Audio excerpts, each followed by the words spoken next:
Sage. His days were a monotonous rhythm. Wake with the sun, tend to his half-dozen horses, mend fences, and then as dusk bled across the vast Wyoming sky, sit by the crackling fire with a glass of cheap whiskey and the silent company of the mountains. He preferred it that way. Solitude was a shield, and he'd worn it for so long it felt like a second skin. The isolation wasn't a punishment. It was a chosen sanctuary, a fortress against a world that had once dealt him a heavy blow. Today, however, the shield had a crack. It started with a rider, a young man named Billy, from the nearest general store, a good 2 days' ride away. Billy, all gangly limbs and nervous energy, arrived just as Elias was about to break his morning fast. The boy's horse was lathered, its flanks steaming in the morning chill, and Billy himself looked as though he'd seen a ghost, his eyes wide and unfocused. "Mr. Thorne," Billy gasped, still astride his horse, his voice thin and reedy. Got something for you. Special delivery." He fumbled in his saddlebag, pulling out a thick off-white envelope, its edges softened and frayed with age. Elias took it, his brow furrowed in a deep crease. He rarely got mail out here. Usually, it was a terse notice from the land office about taxes, or a tattered catalog for horse tack and ammunition. This felt different. The weight of the envelope in his palm was oddly heavy, as if carrying the burden of years. As his calloused fingers traced the elegant, faded script of his name, a jolt, cold and sharp, shot through him. The handwriting. It was familiar, yet impossibly so, like a half-remembered dream. A name, almost forgotten, whispered in the recesses of his mind. Mama. His heart, accustomed to the slow, steady beat of a solitary life, hammered against his ribs, a frantic drum in the quiet morning. He turned the envelope over. No return address, just a faint, almost illegible postmark. Cottonwood Creek. The name hit him like a physical blow, stripping away the decades, leaving him exposed and raw. The dust of the past, thick and suffocating, swirled around him. Elias's face remained a mask, unreadable to the nervous young Billy, but inside, a storm brewed. Cottonwood Creek. The dust, the bitter memories, the gnawing shame of being left behind. He hadn't been back since he'd walked away, a boy with a bruised heart and a burning need to forget everything and everyone associated with that place. Billy, still catching his breath, watched him with an unreadable expression, a mixture of awe and apprehension. Elias's gaze, usually calm and assessing, now held a flicker of something raw, something he hadn't allowed himself to feel in years. He knew, with a certainty that chilled him to the bone, that this letter was no mere delivery. It was a summons, a dragging of the past into his meticulously constructed present. The quiet routine of his life had been shattered by a single, flimsy piece of paper. He had a choice to make: burn the letter and bury the ghosts deeper, or ride back into the heart of his old wounds, to the place he swore he'd never see again. The decision, though unspoken, was already forming, heavy and unavoidable, a dark cloud gathering on his personal horizon. The ride to Cottonwood Creek was a journey through a landscape as unforgiving as his memories. Each mile deeper into the vast, sun-baked plains felt like shedding a layer of his carefully constructed solitude, exposing the raw nerves beneath. The letter, now tucked safely in his worn satchel, hummed with a quiet menace, a constant reminder of the unfinished business waiting for him. Its very presence seemed to warp the familiar, turning the rustle of dry grasses into whispering accusations and the distant cries of coyotes into haunting echoes of his past. The sky, once a comforting expanse, now felt like a vast, indifferent eye watching his reluctant return. A day's ride in, the already sparse landscape thinned out even more. The dusty trail, barely more than a suggestion etched into the hard ground, stretched endlessly before him. The sun beat down relentlessly, making the air shimmer. Elias spotted a lone rider ahead, a silhouette against the glaring sun. leading a pack mule burdened with prospecting gear. As he drew closer, he recognized the slumped shoulders and the distinctive limp. Silas, a grizzled prospector he'd occasionally traded with, known for his stubbornness, his cynical outlook, and his uncanny ability to sniff out trouble like a bloodhound. "Silas," Elias greeted, his voice raspy from the dust and the dryness of the air. His throat felt like sandpaper. Silas reined in his horse, a wary glint in his eyes that spoke of too many lonely days under the sun. "Elias, long way from your usual stomping grounds, ain't ya?" He spat a stream of tobacco juice into the dust, a dark stain quickly swallowed by the thirsty earth. "Heard talk, whispers from the wind. Cottonwood Creek ain't what it used to be. Not since the new rail line proposals stirred up the hornet's nest." Elias felt a chill, despite the searing heat. The mention of Cottonwood Creek from an outside source solidified the reality of his journey. "Rail line? What kind of hornet's nest, Silas?" Silas chuckled, a dry, humorless sound that rattled in his chest. "The kind where folks get ideas of easy money, Elias. And when easy money shows its face, trouble ain't far behind. Land disputes, shady deals, folks getting pushed out. Heard tell some big city interests are sniffing around. Reckon some folks are getting mighty particular about who owns what out there. Heard Old Man Thorne's place is right in the middle of it. Right where the rail line's supposed to run." Elias's jaw tightened. Old Man Thorne. The name of his father, still a bitter taste on his tongue, even after all these years. He had tried to forget him, just as he tried to forget his mother. What about it exactly? Rumor is someone's trying to buy him out. Or, well, his land, now that he's gone. Some big city interests, I hear. And there's a new face in town, too. Goes by Tate. Smooth talker, but with hard eyes like chipped flint.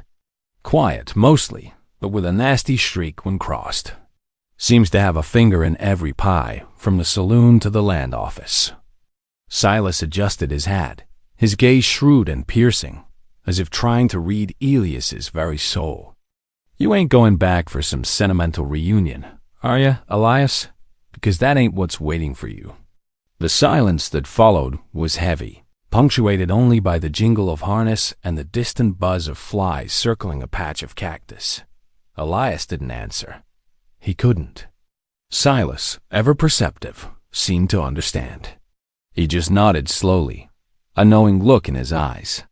"Well, just be careful, Elias. That town's got more thorns than the creek has cottonwoods these days." Silas nudged his horse forward, leaving a small cloud of dust in his wake. Some things are best left buried, even if they ain't got a proper headstone. As Silas rode off, his silhouette shrinking against the vast horizon, Elias felt a cold knot form in his gut. The letter, once a personal burden, now felt intertwined with something larger, more dangerous. His mother's message, delivered decades too late, was no longer just about family secrets or personal regrets. It was a summons to a brewing storm, a conflict where the stakes were higher than just his own peace of mind. He had already lost his isolation, his carefully guarded detachment. Now, with Silas's words echoing in his ears, warning him of the dangers lurking in his old hometown, he wondered what else he stood to lose as he rode headlong into the tangled mess of Cottonwood Creek. The path ahead was darker, more treacherous than he had imagined. The dust-choked air of Cottonwood Creek hadn't changed. It still tasted of dry earth, distant horses, and something else, a faint, almost imperceptible scent of decay, like old memories slowly rotting. Neither had the skeletal remains of the old general store, its clapboard siding peeling like sunburned skin, nor the leaning porch of the saloon, its sign creaking a mournful tune in the hot breeze. But everything else felt off, smaller, or maybe it was just him, a giant in a landscape that had once defined his every breath, now returning after decades of growth and solitude. Elias dismounted in front of what used to be the Thorne homestead, a ramshackle house now even more dilapidated, its windows like vacant eyes staring out at a world that had forgotten it. A wave of bitterness, sharp and immediate, washed over him, tasting like rust and regret. He pushed open the creaking gate, each rusty groan a discordant note in a long-forgotten song. The hinges shrieked a protest that seemed to echo the pain in his own chest. As he walked toward the porch, his spurs clinking softly on the cracked stone, a memory vivid and unbidden flared behind his eyes, momentarily blinding him to the present. He was just a boy, small for his age, clutching a worn wooden horse. The wood was smooth beneath his fingers, a small comfort. His mother, her face etched with a weary sadness that he hadn't understood then, knelt before him, her hands gentle on his shoulders. "Elias," she'd whispered, her voice soft as the prairie wind, filled with a heartbreaking finality. "Someday, you'll understand why I must go. But know this, my son. I love you more than all the stars in the sky."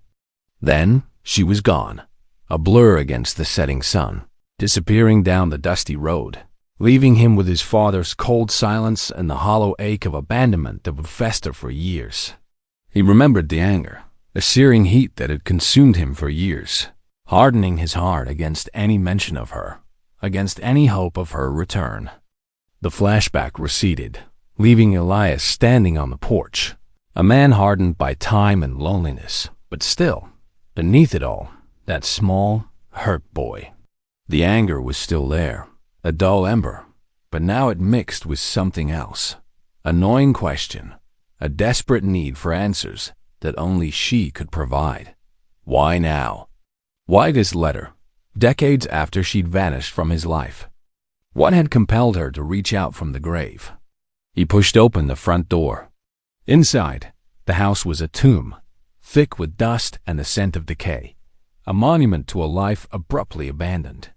Sunlight filtered weakly through grimy windows, illuminating motes of dust dancing in the stale air.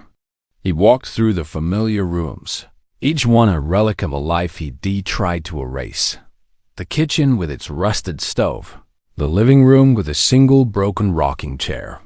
In the small study, amidst scattered papers and a broken inkwell, on a desk covered in decades of dust, he found it, a crude, hand-drawn map. It wasn't of the house, but of the surrounding land, with circled areas, rough measurements, and cryptic annotations he couldn't decipher. And scrawled at the bottom, in a hand he didn't recognize, was a single word: Tate. A low growl escaped his throat. Silas's words about the rail line and shady deals echoed in his mind, now taking on a chillingly concrete form. This wasn't just about his mother. It was about the land, the Thorne legacy, and a vulture named Tate circling overhead, ready to pick the bones clean. Elias felt the familiar prickle of his cowboy instinct, calm and observant, assessing the threat. But beneath it, a storm of emotions churned. Resentment for his mother's past choices, a fierce protective urge for what remained of his family's land, and a rising tide of rage at this Tate character who dared to desecrate his family's memory. He had come seeking answers about his mother. Instead, he had found a brewing conflict, a tangible threat to the last remnants of his past. The choice was stark. Right away, let the old house crumble to dust and bury the last vestiges of his family, finally closing that painful chapter. Or stay and fight for a legacy he hadn't even known he cared about, confronting the very demons he had fled. The former was the sensible path, the one his hardened heart urged him towards, promising a return to his peaceful, solitary life. The latter, however, pulled at something deeper, a forgotten loyalty, a quiet whisper of belonging that he hadn't realized he still possessed. He looked at the tattered map, at the bold, arrogant Tate scrawled across it.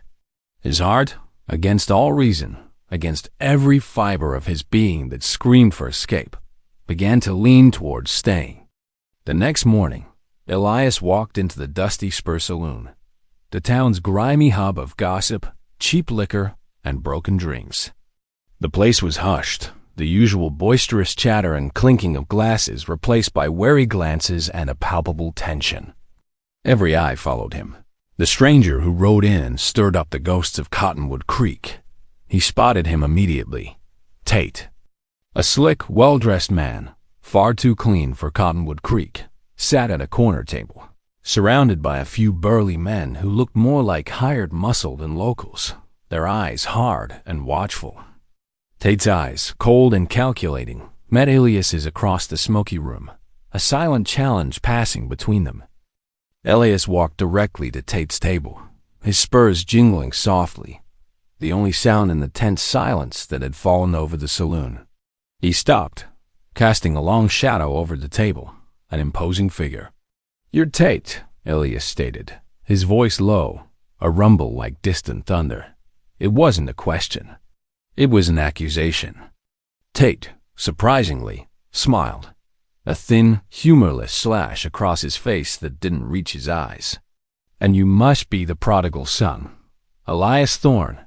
Took you long enough to come home, didn't it? Just in time for the party, it seems." His eyes flickered to the side, a subtle, almost imperceptible gesture to his men, a silent warning. "I got a letter," Elias said, ignoring the taunt, his gaze fixed on Tate. "And I saw a map." "You got business with the Thorne land?" Tate leaned back in his chair, a smug expression on his face, as if he held all the winning cards. "Business? You could call it that, Cowboy. Your late father owed a few debts, Elias, and now I'm merely collecting. Or, rather, investing. That land, Old Man Thorne's plot. It's prime real estate. Perfect for the new rail line, you see. Lots of profit to be made." He took a slow sip from his glass of whiskey, clearly enjoying the moment. "My mother's letter." "It mentioned something else," Elias pressed, his gaze unwavering, trying to pierce through Tate's smug facade. "A secret. Something about the land, not just the house. Something valuable she said he tried to protect." He was fishing, trying to gauge Tate's reaction, looking for any crack in his composure. Tate's smile faltered, replaced by a flicker of irritation, a brief flash of annoyance. "Your mother?" A senile old woman's ramblings. "She was off her rocker, Elias. Trust me, there's nothing on that land but dust and memories, and those are worthless." He gestured dismissively to his men. "Now, I suggest you ride back to wherever you crawled out from. This is a private matter, and you're interfering." Just then, as if on cue, a figure emerged from the back of the saloon. Tall, lean, with the same sharp jawline and haunted, intelligent eyes as Elias, but younger, with a harsher set to his mouth.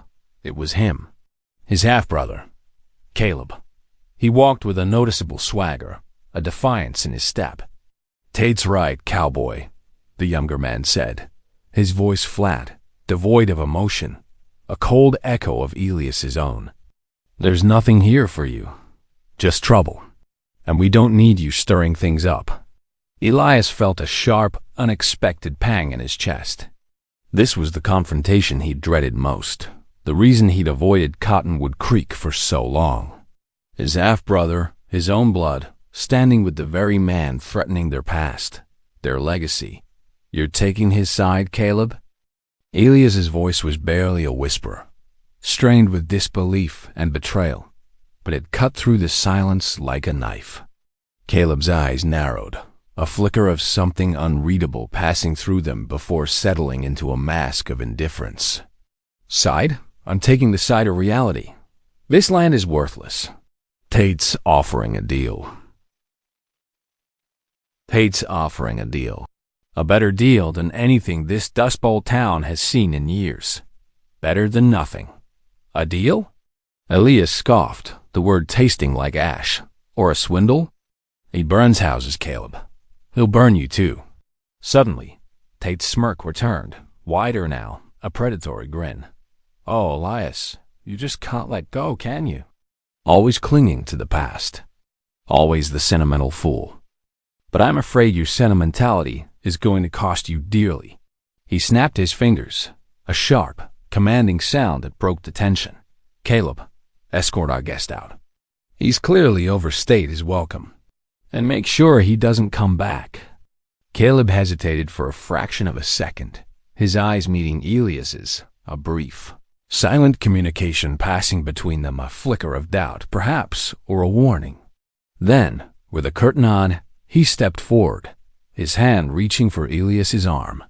Elias braced himself, his hand instinctively going to the worn grip of his revolver, his muscles tensing.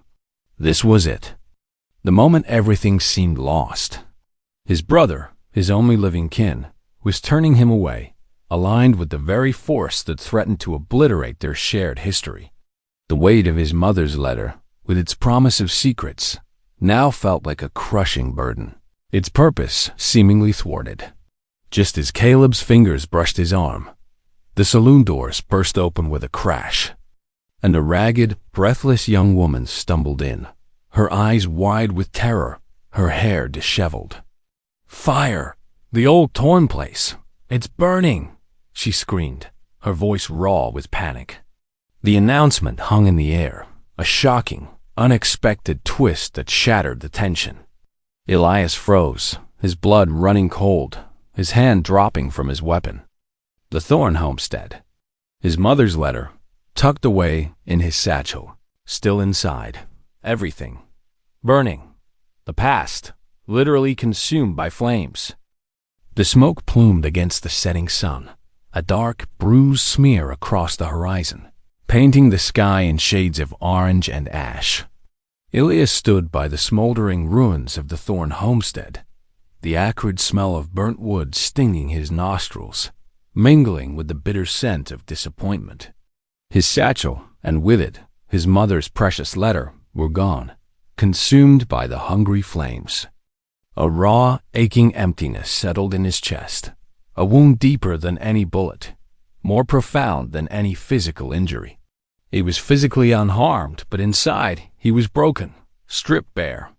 The last tangible link to his past, the answers he'd ridden so far to find, had turned to ash, scattering his hopes to the wind. Caleb, having ridden out with the others from the saloon, now stood a respectful distance away, his face grim, his gaze fixed on the smoking debris, carefully avoiding Elias's eyes. The silence between them was thick with unspoken words, with regret and the bitter taste of loss. Elias felt the familiar solitude of the cowboy, even amidst the handful of townsfolk who had come to witness the destruction, their faces etched with sympathy and curiosity. They were concerned, perhaps, but ultimately they were outsiders. His struggle, his pain, was his own, a solitary burden he carried. He thought of his mother, her face etched with that profound sadness, her parting words echoing in his mind. Had the letter contained a warning? A confession? A last plea? Now he'd never know. The fire had not only taken the house, but had also seemingly sealed off any hope of understanding, any chance of reconciliation with the past. He was adrift, his purpose, his unexpected journey, now rendered meaningless, a journey that had led only to ashes. Caleb finally broke the silence, his voice rough, hesitant. "Tate wasn't there when it started. He was with me in the saloon. He sent his men. I didn't know he'd do this, Elias. I swear." His eyes met Elias's, a flicker of something close to desperation, a plea for understanding, for forgiveness. "He's a snake, Elias. I was wrong." Elias just stared at the glowing embers, his mind sifting through the wreckage, searching for a sign, a clue, anything that remained. Then something glinted in the dying light, a faint sparkle amidst the black char. A small, tarnished silver locket, half buried in the ashes near where his satchel would have been. Miraculously, it had survived the inferno. He knelt, his fingers trembling as he retrieved it from the still warm ash. It was his mother's. He remembered it from childhood, a simple piece of jewelry she always wore, never taking it off. And inside, nestled carefully, was a small folded piece of paper, miraculously untouched by the flames, protected by the locket's metal shell. He unfolded it with care, his heart thumping against his ribs. It wasn't the full letter, but a faded, childlike drawing. A crude stick figure of a woman, with two smaller stick figures holding her hands. And beneath it, scrawled in a wavering hand that he now recognized as his mother's, was a single sentence. My boys. One secret. Look under the old well. The old well. He remembered it, long dried up, just beyond the house, a forgotten relic of a bygone era.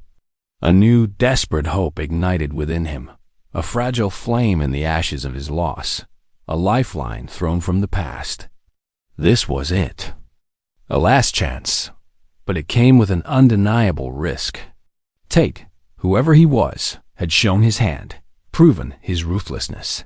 He was dangerous, a man who wouldn't hesitate to destroy to get what he wanted.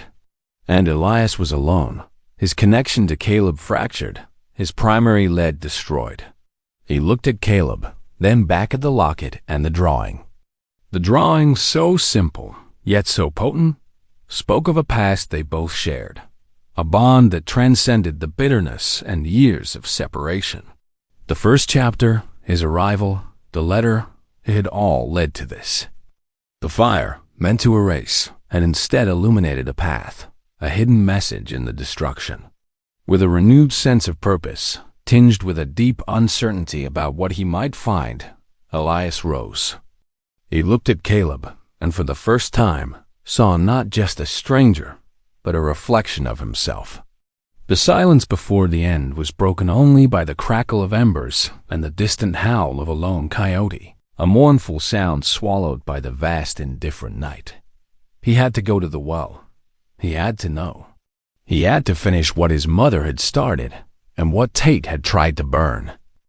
The moon hung high, a pale sentinel in the inky blackness, casting long, eerie shadows as Elias and Caleb, now united by the locket's cryptic message, approached the old well. The air was still thick with the scent of smoke and ash, a lingering reminder of the destruction. Elias had found a sturdy shovel, retrieved from amidst a few tools that hadn't been consumed by the fire. And Caleb carried a sputtering lantern, its weak light struggling valiantly against the oppressive darkness that seemed to cling to the ground. The silence between them was different now, less a chasm of unspoken words, more a fragile truce, a shared unspoken understanding that transcended their past. Elias began to dig, the metallic clang of the shovel against the hardened earth echoing in the desolate night, a rhythmic sound that felt both heavy and purposeful. Caleb, for his part, kept a vigilant watch, his eyes scanning the surrounding darkness, his hand hovering near his own revolver, ready for any threat. It took longer than Elias expected. The earth was stubborn, dry, and compacted by years of neglect, resisting his efforts. Just as despair began to gnaw at him, a cold dread that this too might lead to nothing, the shovel struck something solid. Not rock, but wood. They unearthed a small, rusted metal box, its surface pitted by time and moisture. Inside, carefully wrapped in oilcloth, providing a miraculous layer of protection, was a single thick journal. Elias's heart pounded against his ribs as he unwrapped it, his fingers trembling with anticipation and a tremor of fear. It was his mother's diary. He opened it, his fingers tracing the familiar, elegant script from the letter, now preserved in this private record. Page after page, she detailed her life after leaving Cottonwood Creek, the agonizing pain of her departure from her first son, the desperate love she held for both of her children, and then the truth, plain and stark. Not a grand treasure of gold or jewels, but a confession, a desperate plea, and a vital secret. The Thornland, their ancestral land, sat atop a vast, untapped aquifer, a vital source of water in this parched region, capable of sustaining not just a few farms, but potentially a thriving community. His father, a man of simple means but fierce protective instincts, had tried to keep it secret, fearing it would bring ruin and exploitation to their quiet lives. His mother, however, had left because she couldn't bear the burden of his secret fearing it would lead to conflict and violence, especially with his half-brother Caleb being born shortly after her departure to a kind man who had loved her. She had tried to send the original letter years ago, warning them of the danger of Tate's burgeoning plans. But it had been delayed, lost in the vastness of the West, only to arrive decades too late. Tate, it turned out, was indeed a ruthless water speculator, his plans for the rail line merely a deceptive front to gain control of the precious, life-giving resource. Just as Elias finished reading the last entry, the sound of footsteps crunched behind them, loud and deliberate. Tate, flanked by his remaining men, emerged from the shadows, his face a sneering mask of triumph, illuminated eerily by Caleb's lantern. "Looking for something, boys?" he purred, his eyes glinting with cold malice. "Thought I'd tied up all the loose ends. Pity about that fire, though. Reckon you won't be needing that old land anymore, will you? It's mine now." Elias stood, clutching the journal, his eyes blazing with a fierce, unwavering resolve. "You won't get it, Tate. This land isn't for sale. It's for the future." Caleb stepped forward, a surprising resolve in his eyes, his posture firm. "He's right. This is our land, our water, and you're not taking it." The confrontation was swift and brutal. Tate's men, overconfident and taken by surprise by Caleb's sudden defiance, found themselves facing not one, but two Thorn men, brothers united by a truth revealed and a common enemy. Elias, with his years of hard-won experience and his calm, deadly efficiency, moved with practice, grace disarming one man with a swift blow while Caleb, fueled by a newfound purpose and a burning sense of injustice, fought with a desperate, untamed ferocity he hadn't known he possessed. Tate, enraged by this unexpected turn, drew a pistol, but before he could aim, Elias, anticipating the move, knocked it aside with a powerful swing of the shovel. The fight ended with Tate disarmed and his men subdued, their avarice defeated by a bond stronger than blood, forged in the crucible of loss and revelation. The next morning, with Tate and his men bound and waiting for the circuit judge to arrive, Elias and Caleb stood by the well. The sun, a new day dawning, cast long shadows behind them, stretching towards the horizon. The homestead was gone, a charred skeleton, but the land remained, vast and vital. And the water, the lifeblood of the region, the secret his mother had tried to protect, was safe. "She knew," Caleb said, his voice raw with emotion, a newfound respect in his eyes. "She really did care about us. About this place." Elias nodded, the journal clutched in his hand, a tangible link to a past that was no longer just a source of pain, but a foundation for a new beginning. "She did. She tried to warn us. She protected us, even when she was gone." He looked at Caleb, his half-brother, now a brother in truth, united not by childhood memories, but by shared struggle and a common future. The years of resentment, the bitterness, the gnawing ache of abandonment, all began to recede, replaced by a quiet understanding, a nascent bond that promised healing. They had lost the house, but they had found something infinitely more valuable, each other, and a shared purpose that would bind them to this land. Cottonwood Creek wouldn't go back to what it was. It would be different, transformed. Elias wouldn't ride away this time. He had a new home, a new family, a new reason to stay. He looked out at the vast, endless sky, a faint smile touching his lips, a sense of peace settling over him. The dust would always be there, clinging to everything, and the whiskey too, a comfort on lonely nights. But now, the ghosts had finally found their rest. And for Elias Thorne, the cowboy who had ridden back to the forgotten town of his youth, the long, lonely road had finally led him home, not just to a place, but to a purpose and a brother by his side. The sun beat down on Elias's weathered hat, a familiar weight. But today, a different kind of weight pressed on his chest. It wasn't the heat, nor the dust stinging his eyes. It was the letter, creased and worn, clutched in his calloused hand. Decades late. From Mama. The ink blurred, not from tears, but from the ghosts of a past he buried so deep, he'd almost forgotten their names. Almost. A tremor, barely perceptible, ran through him. This wasn't just paper. It was a ghost whispering his name, dragging him back to a place he swore he'd never see again.